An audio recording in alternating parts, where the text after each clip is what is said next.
హృదయపూర్వక వందనాలండి. మీ అందరూ బాగున్నారని నేను నమ్ముతున్నాం. సో మీ కొరకు ప్రార్థన కూడా చేస్తూ ఉన్నాం. సో యూట్యూబ్ ఛానల్ ద్వారా మిమ్మల్ని ఇలా కలుసుకోవటం దేవుడు నాకు ఇచ్చిన గొప్ప కృప అని భావిస్తూ ప్రభువుకి ఎంతగానో కృతజ్ఞుడై ఉన్నాను. మీ అందరికీ కూడా మరొకసారి వందనాలు. మంచిది. గడిచినటువంటి దినాల్లో మనం రోమా పత్రిక 4 అధ్యాయాలు పూర్తి చేసుకొని 5వ అధ్యాయం కూడా మరి 11వ వచనం వరకు మనం చూసాం. మొదటి వచనం నుంచి 11 వచనాల వరకు గడిచిన వారంలో మనం చూసాం. మరి ఇప్పుడు 12వ వచనం నుంచి 21వ వచనం వరకు, రోమాపత్రిక 5వ అధ్యాయము 12వ వచనం నుంచి 21వ వచనం వరకు మనం ఈరోజు ధ్యానాంశంగా మనం ప్రారంభించుకుందాం. రండి. ఇట్లుండగా 12వ వచనం నుంచి చదువుతున్నాను. ఇట్లుండగా ఒక మనుషుని ద్వారా పాపము ద్వారా మరణమును లోకములో ఎలాగూ ప్రవేశించనో అలాగునే మనుషులందరూ పాపము చేసినందున మరణము అందరికీ సంప్రాప్తమాయెను.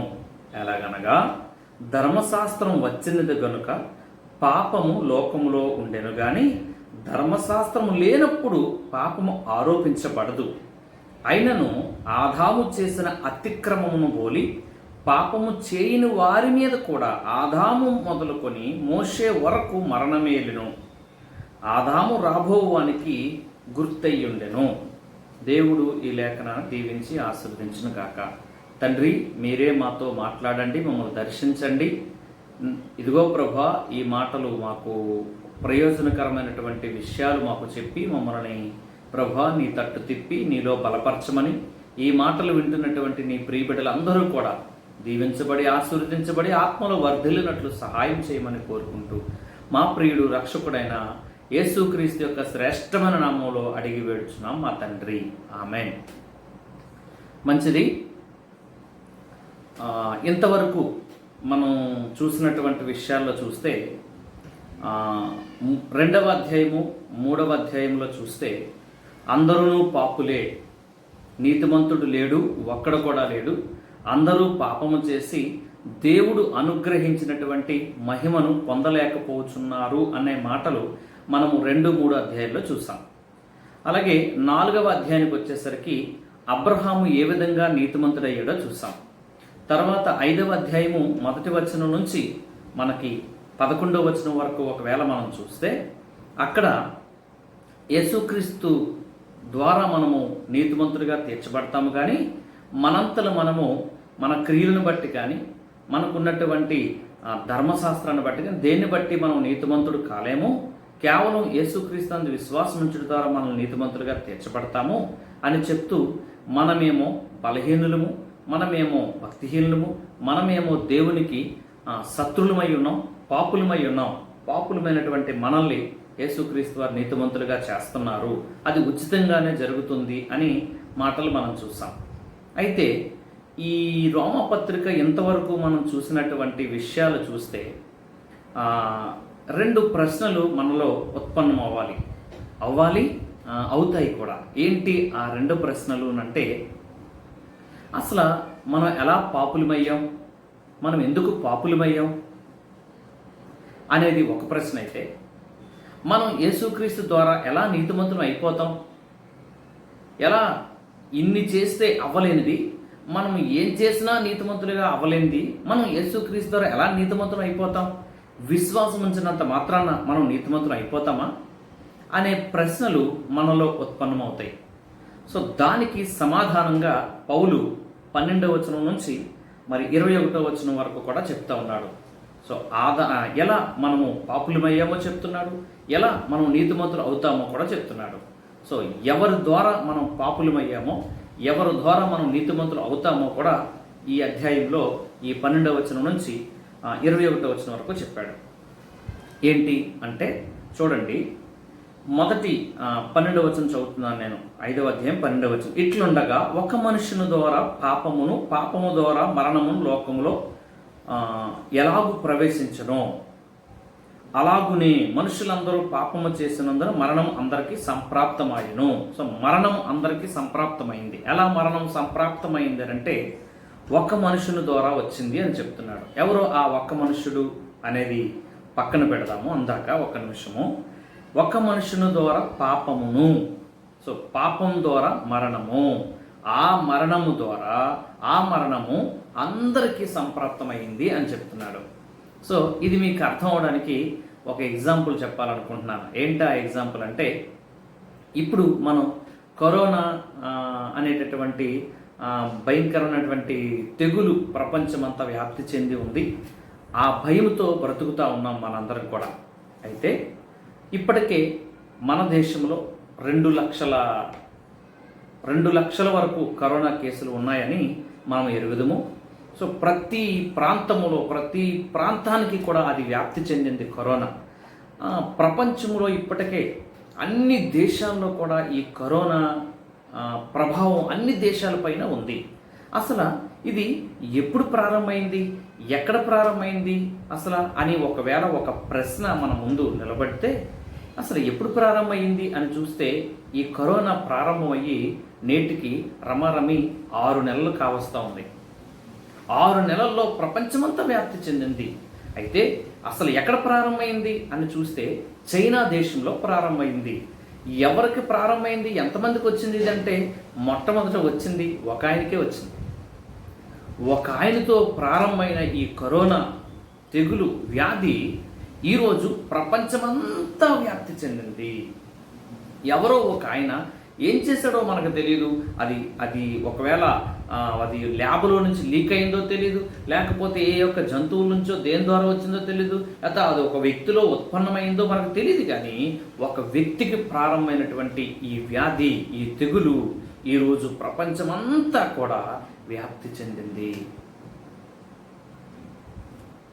సో ఎందుకు ఈ విషయాన్ని మీ ముందుకు తీసుకొచ్చాను అంటే, ఈ విషయాలు మీ అందరికీ తెలిసినవే. అయితే బైబిల్లో ఇంతకంటే, ఈ కరోనా కంటే భయంకరమైనది ఒకటి ఉంది అని బైబిల్ ఎప్పుడు ఘోషిస్తూ ఉంది, గోల పెడతా ఉంది, తప్పిస్తూ ఉంది. సో ఇదేంటేనంటే పాపం. సో వీటన్నిటికంటే ఘోరమైనది, ఈ తెగులు కంటే ఘోరమైనది ఏంటంటే పాపం. అది పోగొట్టుకోవాలని యావత్ ప్రపంచం ఎన్నో ప్రయత్నాలు చేస్తూ ఉంది, ఎన్నో ప్రయాసలు పడుతూ ఉంది. అది ఎలా పోతుంది అని అంటే, ఇంతవరకు మనం చూసాం యేసుక్రీస్తు నందు విశ్వాసం ద్వారా పోతుందని. ఎలా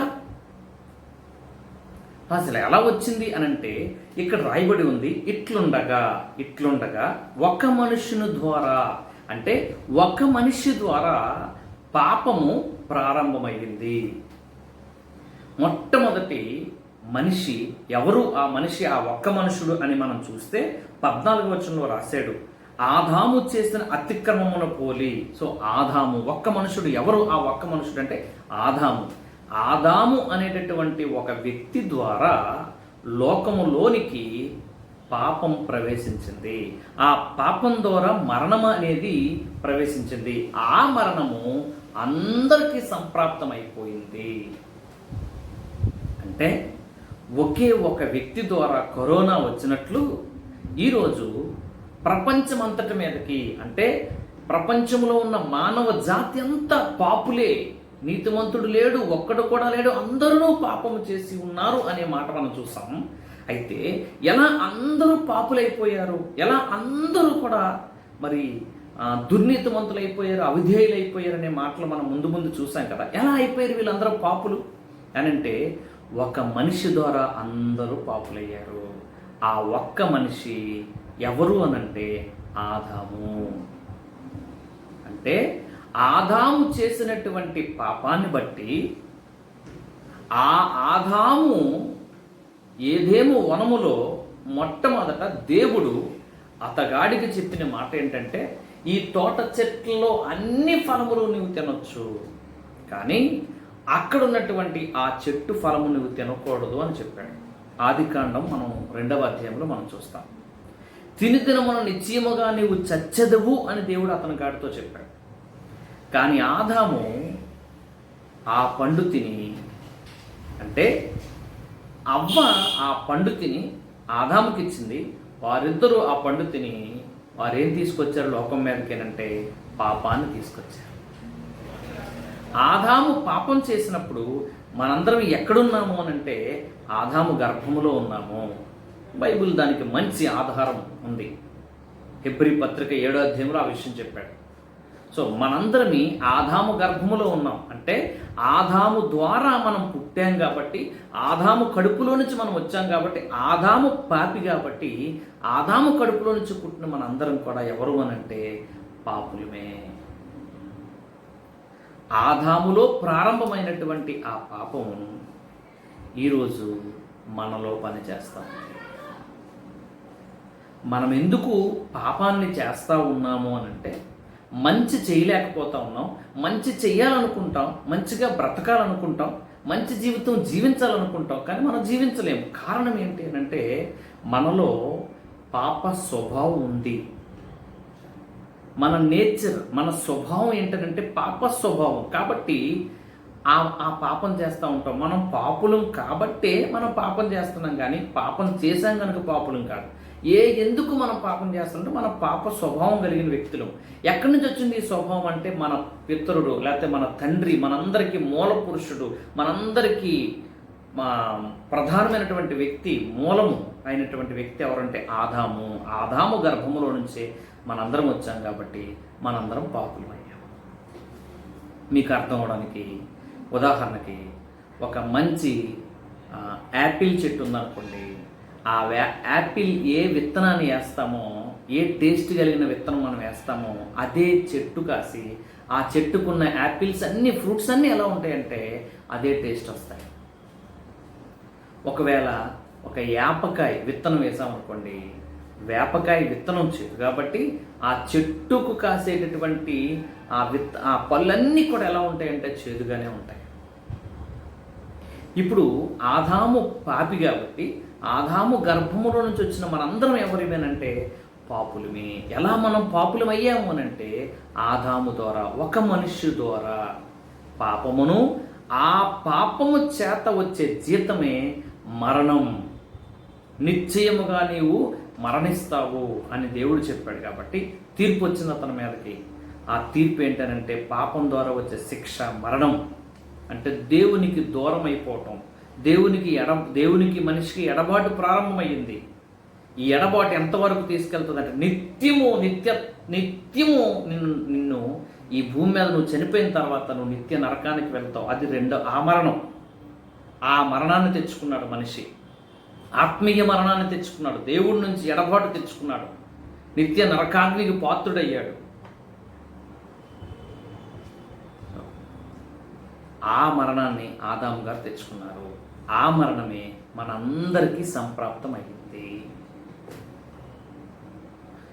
ఈ అధ్యాయంలో మీరు ఈజీగా అర్థం చేసుకోవడానికి, చాలా సులువుగా మీరు అర్థం చేసుకోవడానికి ఈ అధ్యాయంలో ఉన్న ఈ వచనాల్లో 12 నుంచి 21 వరకు ఇద్దరు వ్యక్తుల గురించి మాట్లాడుతూ ఉన్నాడనమాట. అందులో మొదటి వ్యక్తి మనందరికీ తండ్రి అయినటువంటి ఆదాము గురించి మాట్లాడుతూ ఉన్నాడు. ఇద్దరు వ్యక్తుల గురించి మాట్లాడుతూ ఉన్నాడు. అందులో మొదటి వ్యక్తి ఆదామును తీసుకొచ్చాడు. ఎవరి ద్వారా అయితే పాపం ప్రవేశించిందో, ఎవరి ద్వారా అయితే మరణం వచ్చిందో, ఎవరైతే మనందరికీ మూల పురుషుడో ఆ వ్యక్తిని తీసుకొచ్చాడు. ఎవరు ఆయన అంటే ఆదామును, మొట్టమొదట పుట్టినటువంటి ఆదాము. ఆదికాండంలో మనం చూస్తాం. ఆదామును తీసుకొచ్చాడు. తర్వాత మరొక వ్యక్తిని తీసుకొచ్చాడు. ఆ వ్యక్తి రెండవ ఆదాము. ఆయన పేరు ప్రభు అయిన యేసుక్రీస్తు వారు. ఈ ఇద్దరు వ్యక్తుల్ని తీసుకొచ్చి ఏం చెప్పాలనుకుంటున్నాడు మనతోని అని అంటే, మనం ఎలాగ పాపులమయ్యామో చెప్పాలనుకుంటున్నాడు. మనం ఎలాగ యేసుక్రీస్తునందు నీతిమంతులుగా అవుతామో చెప్పాలనుకుంటున్నాడు. ఆదామునందు మనం ఎలాగ పాపులమయ్యామో చెప్పాలనుకుంటున్నాడు. యేసుక్రీస్తునందు ఎలా మనం నీతిమంతులు అవుతామో అది కూడా చెప్పాలనుకుంటున్నాడు. ఆ ఇద్దరిని తీసుకొచ్చి ఆ విషయాలు మనకు ఆ రెండు విషయాలు చెప్పాలనుకుంటున్నాడు. సో ఏం చెప్పాలనుకుంటున్నాడు అంటే, మొట్టమొదటిది ఆదాము ద్వారా మనకేమొచ్చింది అని అంటే, ఆదాము ద్వారా ఈ లోకములోనికి ఏం ప్రవేశించింది అని అంటే పాపం ప్రవేశించింది. ఆదాము అవ్వ ఏదేము తోటలో పండు తినక మునుపు పాపం లేదు. కానీ పాపాన్ని ఈ లోకంలో ప్రవేశపెట్టింది ఎవరు అనంటే, ఎవరి ద్వారా పాపం ప్రవేశించింది అనంటే ఈ లోకంలోనికి, భూమి మీదకి ఆదాము ద్వారా ప్రవేశించింది. పాపం ద్వారా ఏమొచ్చింది అనంటే మరణం వచ్చింది. పాపం చేస్తే కారణం, పాపం చేయడం ద్వారా వచ్చే ప్రతిఫలం ఏంటనంటే, దేవుడిచ్చే జీతం ఏంటనంటే మరణం. అదే ఇక్కడ 2వ వచనం రాశాడు. పాపం ద్వారా మరణము లోకములో ఎలాగూ ప్రవేశించునో. సో పాపం ద్వారా ఏం ప్రవేశించిందంటే మరణం ప్రవేశించింది. సో ఈ మరణము అంటే ఆదాము ద్వారా పాపం వచ్చింది, పాపం ద్వారా మరణం వచ్చింది. ఆ మరణము అందరికీ సంప్రాప్తమైపోయింది, అందరికీ వచ్చేసింది. అది నాకు వచ్చింది, ఈ మాటలు వింటున్న మీకు వచ్చింది. ఆదాం మొదలుకొని మోషే ధర్మశాస్త్రం ఇవ్వకముందు కూడా పాపులే ఆ మరణం ఏలుతానుంది. ధర్మశాస్త్రం వచ్చిన తర్వాత కూడా ఆ పాపం ఏలుబడితనం చేస్తూనే ఉంది. యావత్తు ప్రపంచానికి కూడా ఆ పాపం ద్వారా వచ్చే జీతం మరణం ఏలుతూ ఉంది. ఈ మరణం నుండి తప్పించమనే మన పితరులు, మన దేశంలో ఉన్నటువంటి అనేక మంది వేదాలు రాశారు, అనేక మంది యాగాలు చేశారు, త్యాగాలు చేశారు, ఎన్నో పుణ్యకార్యాలు చేశారు ఈ పాపం నుంచి బయటికి రావాలని. ఎన్నో ప్రయత్నాలు చేసినప్పటికీ ఈ పాపము నుండి బయటికి రాలేరు అనడానికి సూచన ఏంటంటే మన స్వభావమే అటువంటిది. ఏమండి, ఒక వేప చెట్టు విత్తనాలు తీసుకెళ్ళి, వేప తాలూకా విత్తనాలు తీసుకెళ్ళి ఎక్కడేసినా అది వేప చేదే, దానికి వచ్చే ఫ్రూట్స్ అన్నీ చేదే.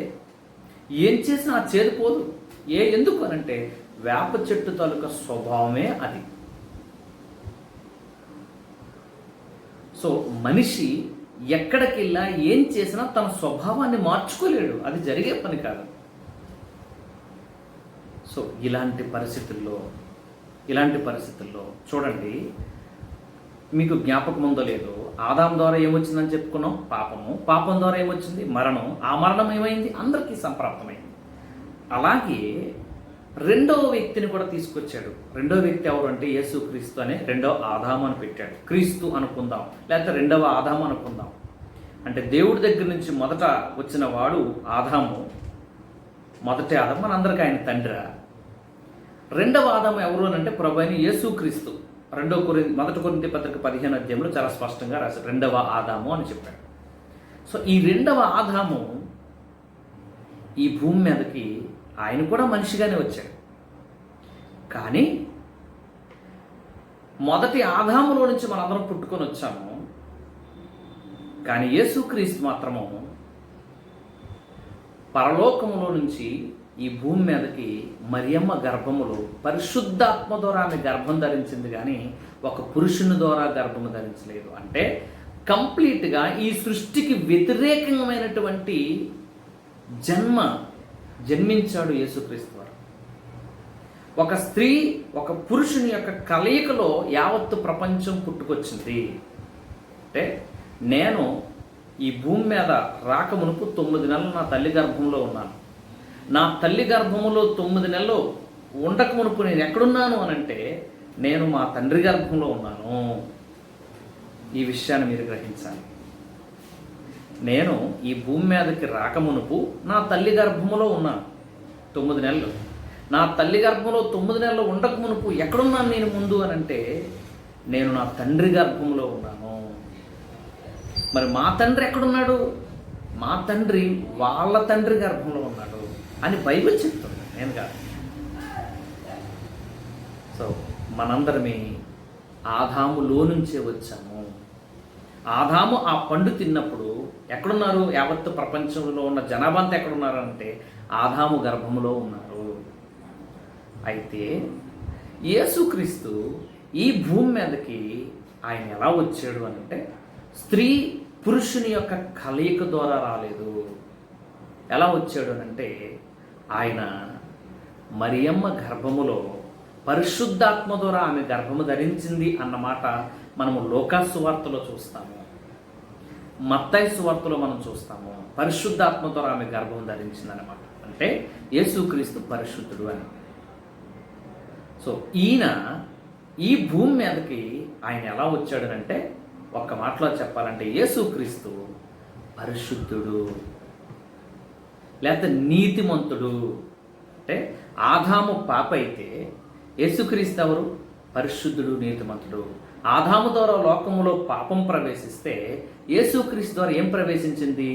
నీతి లేకపోతే పరిశుద్ధత ప్రవేశించింది.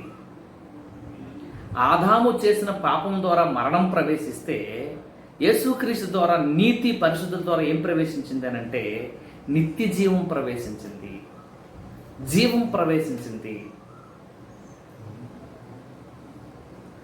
ఆదాము చేసిన పాపాన్ని బట్టి మరణమేమో అందరికీ సంప్రాప్తం అయిపోయింది. అయితే యేసుక్రీస్తు నీతిమంతుడు కాబట్టి ఆయన నీతి ద్వారా, ఆయన జీవము ద్వారా, ఆయన జీవము ఆయన నీతి మనందరికీ, ఆయన యందు ఎవరు విశ్వాసం ఉంచుతారో వాళ్ళందరికీ అది సంప్రాప్తం అవుతుంది. అది వాళ్ళందరికీ దానముగా ఇస్తాడు. అయితే ఆదాము చేసినటువంటి పాపాన్ని బట్టి అది ఉచితంగానే, లేకపోతే మన స్వభావంగా వచ్చేసింది. ఇప్పుడు మన స్వభావంలోంచి మనం బయటికి రావాలి, వేరొక స్వభావంలోనికి మనం వెళ్ళాలి అని అంటే ప్రభు అయినటువంటి యేసుక్రీస్తునందు మనం విశ్వాసం ఉంచితే ఆయన నీతి మనం పొందుకొని, ఆయన జీవాన్ని మనం పొందుకొని మనం నిత్యత్వానికి వారసులమవుతాము అనేది ఇక్కడ చెప్తున్న పాఠం.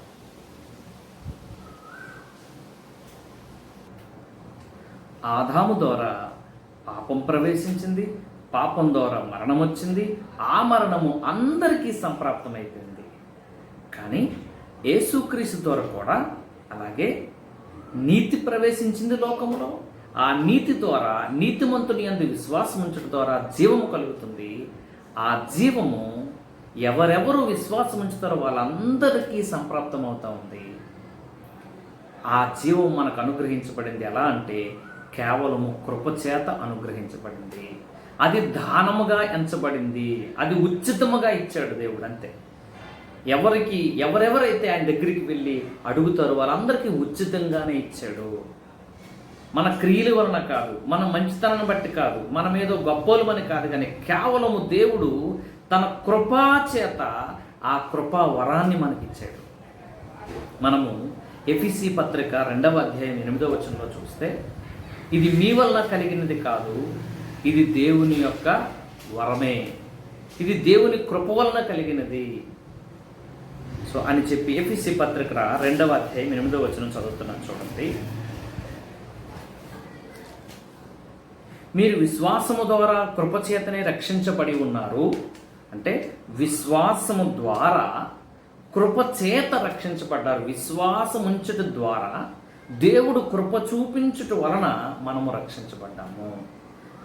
ఇది మీ వలన కలిగినది కాదు, ఇది దేవుని వరమే, అది క్రియల వలన కలిగినది కాదు గనుక ఎవడను అతిశయింప వీల్లేదు. సో దేవుని యందు మనము విశ్వాసముంచుట ద్వారా మనకి నీతి కలుగుతుంది. ఆ నీతి నిత్య జీవానికి సహాయం చేస్తుంది. ఆదాము ద్వారా ఎలాగైతే మరణము సంప్రాప్తమైందో యేసుక్రీస్తు ద్వారా కూడా నీతి లేకపోతే నిత్య జీవము అందరికీ సంప్రాప్తమవుతుంది. కానీ అది వద్దన్నా వస్తుంది, ఇది కావాలంటేనే వస్తుంది. ఇది కావాలని వెళ్తేనే వస్తుంది, లేకపోతే ఆయన దగ్గర మనం పొందుకోలేము. ఇది కేవలం ఆయన కృప ద్వారా ఉచితముగా మనకు అనుగ్రహించబడింది. Free gift. యేసుక్రీస్తునందు ఫ్రీగా విశ్వాసం ఉంచడం ద్వారా ఇది మనం పొందుకోగలం నిత్యత్వాన్ని. అది ఆటోమేటిక్గా సంప్రాప్తం అయిపోదు. ఆదాము దగ్గర నుంచి వచ్చేసింది, కానీ యేసుక్రీస్తు దగ్గర నుంచి అది రాదు, మనం వెళ్ళి అడిగితే వచ్చింది. సో ఇప్పుడు అంటే ఒకని మరణము ద్వారా, ఒకని మరణము అది అందరికీ సంప్రాప్తం అయిపోయింది. ఒకని జీవము అందరికీ జీవాన్ని అనుగ్రహించబడుతుంది. అంటే ఎలా మనం నీతిమంతులమై నిత్య జీవానికి వెళ్తాం, మోక్షానికి వెళ్తామో ఈ అధ్యాయంలో మనకు ఎక్స్ప్లెయిన్ చేస్తున్నాడు. ఎలా మనం పాపులమి అని అంటే ఆదాము ద్వారా పాపులమి, ఎలా మనం నీతిమంతులు అవుతాము అంటే యేసుక్రీస్తు ద్వారా, ఎలా అని అంటే దాని ఎక్స్ప్లెనేషన్ ఇక్కడ ఇస్తా ఉన్నాడు అనమాట. దాని యొక్క వివరణ ఇక్కడ ఇస్తా ఉన్నాడు పౌలు. ఈ విషయాన్ని మీరు గ్రహించాలని కోరుతున్నాను.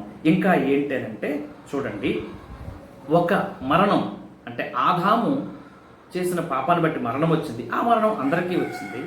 ఒకని జీవం అది అందరికీ జీవముగా అనుగ్రహించబడింది. ఇంకా ఏం చెప్తున్నాడు అంటే, ఒకని అవిధేయత, ఎలా అతనికి మరణం వచ్చింది? ఒకని అవిధేయత వలన,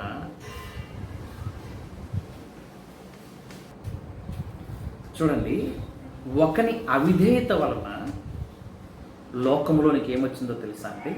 పాపం ప్రవేశించింది.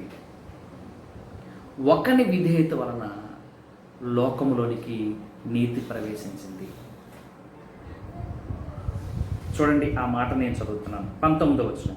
ఏలయనగా ఒక మనుషుని అవిధేయత వలన అనేకులు పాపులుగా ఎలాగూ చేయబడ్డారో, అలాగే ఒకని విధేయత వలన అనేకులు నీతిమంతులుగా చేయబడుతున్నారు. ఒకరి అవిధేయత వలన అనేక మంది పాపులుగా చేయబడ్డారు. ఒకని విధేయత వలన అనేకులు నీతిమంతులుగా చేయబడుతున్నారు. ఎవరు ఆ ఒక్క అవిధేయత చూపించింది అంటే, ఆదాము తినవద్దన్న పండు తినటం అది అవిధేయత. కానీ యేసుక్రీస్తు దేవునికి విధేయత చూపించాడు. హెబ్రీ పత్రిక 5వ అధ్యాయము మనం 8-9 వచనాలు చదివితే, అనేక శ్రమల గుండా ఆయన ప్రవేశించి ఆయన శ్రమలు అనుభవించి విధేయత నేర్చుకున్నాడు అనే మాట మనం చూస్తాం. నేను ఆ మాట చదువుతున్నాను. హెబ్రీ పత్రిక 5వ అధ్యాయం 8వ వచనం. ఆయన కుమారుడయుండి తాను పొందిన శ్రమల వలన విధేయత నేర్చుకొనెను. సో శ్రమల గుండా ప్రవేశించి, శ్రమల గుండా ప్రయాణం చేసి విధేయత చూపించాడు తండ్రికి.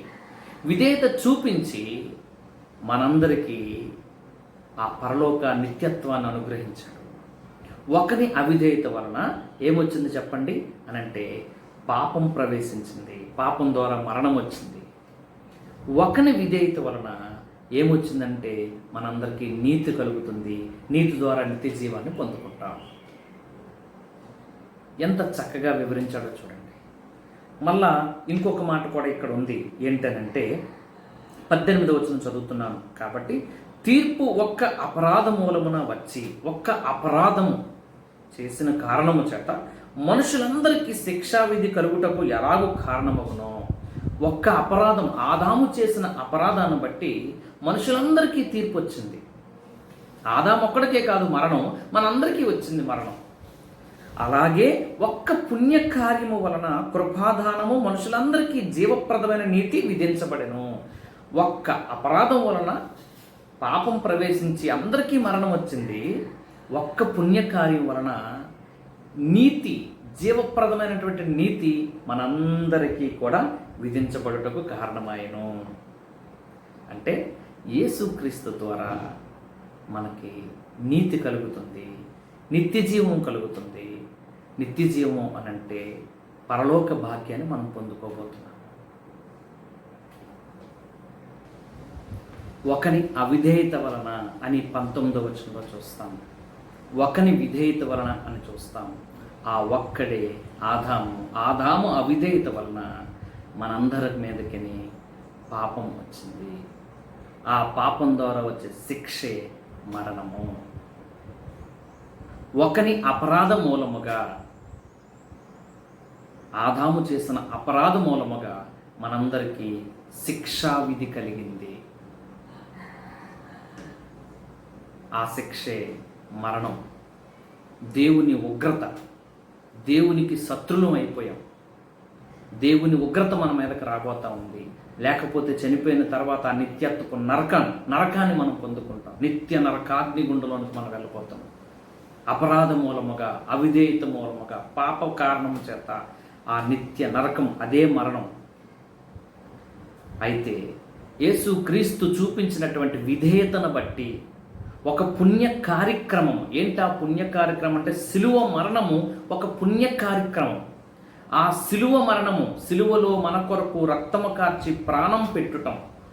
దేవాది దేవుడు, మహాదేవుడు, గొప్ప దేవుడు ఆ ఉన్నతమైనటువంటి సింహాసనాన్ని విడిచిపెట్టి పరిశుద్ధుడు పరిశుద్ధుడు పరిశుద్ధుని వేలాది దూతల చేత కొనియాడబడుతున్నటువంటి ఆ మహాగణుడు ఆ నిత్యత్వాన్ని, ఆ పరలోక భాగ్యాన్ని, ఎవరూ సమీపించలేని తేజస్సులో ఉన్నటువంటి ఆయన, కలిగి ఉన్నదేది ఆయన లేకుండా కలగలేనటువంటి ఆ మహాదేవుడు, అనంతుడైన దేవుడు అల్పమైనటువంటి మనిషిగా ఈ భూమి మీదకి జన్మించి పాపులు లోకములో పాపము చేయకుండా నిలవబడి గొప్ప విధేయత చూపించి మనందరి కొరకు విధేయుడుగా ఉండి మనందరి యొక్క అపరాధములు ఆయన మీద వేసుకొని మనందరి కొరకు ఒక పుణ్య కార్యక్రమం చేశాడు. ఏంటా పుణ్య కార్యక్రమం అంటే మనందరి కొరకు సిలువలో మరణించాడు, రక్తము కార్చాడు. మనకి ఆ మాటలు ఎఫెసీ పత్రికలో మనం చూస్తాం, కొలస్సీ పత్రికలో మనం చూస్తాం, అలాగే కొరింథీ పత్రికలో కూడా ఒక్క మాట నేను మీకు చూపించాలనుకుంటున్నాను. కొరింథీ పత్రిక చూడండి, 15వ అధ్యాయము 3వ వచనం. నాకు ఇవ్వబడిన ఉపదేశం మొదట మీకు అప్పగించి, అదేమనగా లేఖనము ప్రకారము క్రీస్తు మన పాపముల నిమిత్తము మృతి పొందెను, సమాధి చేయబడను, లేఖనం ప్రకారము 3వ దినమున లేపబడెను. సో లేఖనం ప్రకారం యేసుక్రీస్తు మన పాపముల నిమిత్తము చనిపోయాడు, ఇది పుణ్య కార్యక్రమము. ఆయన లేపబడ్డాడు, ఇది పుణ్య కార్యక్రమం. దానికి మధ్యలో సమాధి చేయబడ్డాడు, ఇది పుణ్య కార్యక్రమం. ఇది మన కొరకు చేసిన కార్యక్రమం. ఇంకొంచెం మీరు కిందకి దిగితే ఇక్కడ మీకు బాగా అర్థమవుతుంది. చూడండి, 21వ వచనం చదువుతున్నాను. అదే కొరింథీ పత్రిక 15:21. మనుష్యుని ద్వారా మరణము వచ్చును. ఒక మనుష్యుని ద్వారా మరణం వచ్చింది. ఎవరు ఆ మనుష్యుడు? ఆదాము అనే మనుష్యుని ద్వారా మరణం వచ్చును కనుక మనుష్యుని ద్వారానే మృతులు పునరుద్ధానం కూడా కలగాలి. అంటే ఒక మనుష్యుని ద్వారా మరణం వచ్చింది కాబట్టి అదే మనుష్యుని ద్వారా పునరుద్ధానం రావాలి. అదే మనుషుడు ఆదాము వల్ల జరిగే పని కాదు. అందుకే ఆయన మనిషిగా రావాల్సి వచ్చింది. అది పుణ్య కార్యక్రమం. ఏమండి, 22వ వచనం కూడా చదువుతున్నాం. ఆదామునందు అందరూ ఎలాగూ మృతి పొంది ఉన్నారో, ఆదామునందు అందరమీ కూడా పాపం ద్వారా వచ్చే జీతం మృతి పొంది ఉన్నాం. దేవునితో సంబంధాన్ని తెంచుకున్నాం, జీవాన్ని కోల్పోయాం, నిత్యత్వానికి వారసత్వాన్ని కోల్పోయాం, మహిమదేహాన్ని చెడిపోయాం, జీవవృక్ష ఫలాలు తినే భాగ్యం కోల్పోయాం, నిత్యము జీవించి ఉండే ధన్యత మనకు లేదు. అలాంటి సమయములో ఆదామునందు అందరూ ఎలాగూ మృతి పొంది ఉన్నారో అలాగునే క్రీస్తునందు అందరూ బ్రతికింపబడి ఉన్నారు. యేసుక్రీస్తునందు విశ్వాసముంచుట ద్వారా మనం బ్రతికింపబడతాం, పునరుద్ధానులమయ్యి నిత్యత్వాన్ని పొందుకుంటాం. అంటే ఉగ్రత నుండి తప్పించబడి, నరకము నుండి తప్పించబడి పరలోకాన్ని పొందుకుంటాం, నిత్యత్వాన్ని పొందుకుంటాం. అంటే ఆదాము ద్వారా ఉగ్రతను తెచ్చుకున్నాం, ఆదాము ద్వారా మనము నరకానికి పాత్రులమయ్యాం. అలాగే యేసుక్రీస్తు ద్వారా మాత్రము పరలోకానికి భాగ్యులమయ్యాము, నిత్య జీవానికి వారసులమయ్యాము. ప్రియమైనటువంటి దేవుని బిడ్డలారా, ఈ మాటలు మీరు గ్రహించాలని కోరుతున్నాను. ఆదాము ద్వారా పాపము, ఆదాము ద్వారా మరణము, ఆదాము ద్వారా అందరికీ ఆ మరణము సంప్రాప్తమైంది. ఆదాము చేసిన అపరాధము, ఆదాము చూపించిన అవిధేయతను బట్టి వీటన్నిటికీ కారణమైంది. ఎందుకు ఆ పాపం చేశాడంటే అపరాధం. ఎందుకు అంత అపరాధం చేశాడంటే ఆయన చూపించిన అవిధేయత, దేవుడి మాట పైన అతని నమ్మకం లేకపోవటం. ఇప్పుడు యేసుక్రీస్తు ఈ భూమి మీదకి వచ్చి ఈ భూమి మీద అడుగుపెట్టిన తర్వాత నీతి ప్రవేశించింది, లేకపోతే పరిశుద్ధత ప్రవేశించింది. ఆ పరిశుద్ధత, ఆ నీతి ద్వారా ఎవరైతే ఆయన యందు విశ్వాసం ఉంచుతారో వారికి నిత్య జీవాన్ని ఇచ్చేవాడుగా ఉన్నాడు. నిత్య జీవము మనల్ని ఎక్కడికి తీసుకెళ్తుందంటే పరలోక భాగ్యముకి తీసుకెళ్తుంది. ఆయన ద్వారా నిత్య జీవము, ఆయన ద్వారా నీతి అందరికీ సంప్రాప్తమైంది. ఆదాము ద్వారా మరణము సంప్రాప్తమైనట్లు యేసుక్రీస్తు ద్వారా నీతి సంప్రాప్తమైంది మాట చూస్తాం. అలాగే యోహాను సువార్త 1వ అధ్యాయం 12వ వచనం కానీ మనం చదివితే, అనగా ఆయన నామందు విశ్వాసం ఉంచిన వారందరూ దేవుని కుమారులగుటకు అనుగ్రహించను. యేసుక్రీస్తు యొక్క నామమందు ఎవరైతే విశ్వాసం ఉంచుతారో వాళ్ళందరూ దేవుని కుమారులుగా చేయబడి వారు నిత్యత్వానికి వారసులు అవుతారు. అంటే మనం ఒకప్పుడు ఆదాము పిల్లలము, అంటే మరణానికి పాత్రులు అని చెప్పుకోవచ్చు. పాపము మన మీద ఏలుబడితనం చేస్తుందని చెప్పుకోవచ్చు. మరణం మన మీద ఏలుబడితనం చేస్తుందని చెప్పుకోవచ్చు. కానీ యేసుక్రీస్తు ద్వారా మన నిత్య జీవానికి వారసులం అవ్వాలంటే తప్పనిసరిగా యేసుక్రీస్తు నందు విశ్వాసం ఉంచాలి. సో ఆయన పిల్లలుగా అవ్వాలి అని అంటే మన పాపమును ఒప్పుకొని మన బాప్టిజం తీసుకొని ఆయన యొద్దకు రావాల్సిన వారిగా మనం ఉన్నాము. సో అటువంటి గొప్ప కృప దేవుడు మనకు ఇవ్వాలని అనేక మంది జీవితాలు దేవుడు మార్చేశాడని, అనేక మంది అవిధేయులైన వారిని యేసుక్రీస్తు విధేయులుగా మార్చాడు. అనేక మంది పాపులైనటువంటి వారిని యేసుక్రీస్తు వాడు పరిశుద్ధులుగా మార్చాడు. ఈ లోకంలో అనేక మంది తాగుబోతులు దేవుడు మార్చాడు, వ్యసనపరులు దేవుడు మార్చాడు, అనేక మంది దొంగలను దేవుడు మార్చాడు, అనేక మంది రౌడీలను దేవుడు మార్చాడు. ఎలా మనసు మార్చుకున్నారు వీళ్ళు? వాళ్ళ తల్లిదండ్రులు వారిని మార్చలేదే, వారి ఇరుగుపొరుగు వారిని మార్చలేదే, ఏ డిపార్ట్మెంట్ వారిని మార్చలేదే. యేసుక్రీస్తు వారు మన స్వభావాన్ని మార్చగలిగిన వాడాయన, మన అంతరంగాన్ని మార్చగలిగిన వాడాయన, మన నేచర్ను మార్చగలిగిన వాడాయన. ఆయన ద్వారా మన స్వభావం మార్చబడి మనం పరిశుద్ధులుగా తీర్చబడతాం.